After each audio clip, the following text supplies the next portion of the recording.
হে everyone, সারাদিনটা ল্যাদ খেয়ে কাটিয়ে দেওয়ার পর ভাইয়া সন্ধ্যাবেলা একটু বললো যে একটু বেরোই। তাই আমরা বেরিয়ে পড়েছিলাম। তো তারপর ভাবলাম আগে পেট পুজো করে নেওয়া যাক। তাই আমরা চলে গিয়েছিলাম সুইট হার্টে। ওখানে গিয়ে আমরা অর্ডার দিয়ে একটু ওয়েট করছিলাম। আর এইদিকে দেখো, আমি অসুস্থ মানুষের মতো লুক নিয়েও চলে গিয়েছিলাম। সেটা নিয়ে আবার একটু ক্যাপ মেরে নিচ্ছিলাম। তো এগুলো সব ইগনোর করে আমাদের পনির প্যাটিস চলে আসে। আর এখানকার প্রত্যেকটা খাবার কিন্তু খুব টেস্টি।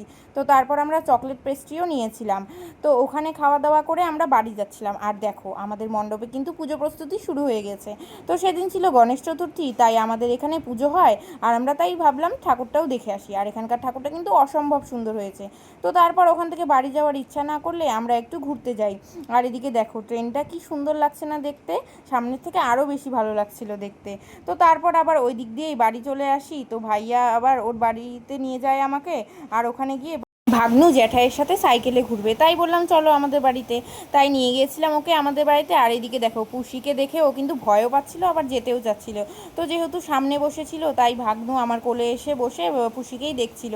আর ওইদিকে যেহেতু যখন পুষি গিয়ে বসলো, তারপরে ও জ্যাঠাইয়ের কোলে গিয়ে বসে পুষিকেই দেখছিল। তারপর বাড়ি যাওয়ার সময় সবাইকে টাটা দিয়েছে, সাথে আবার পুষিকেও টাটা দিয়েছে। মেয়া বুড়িকে টাটা দাও।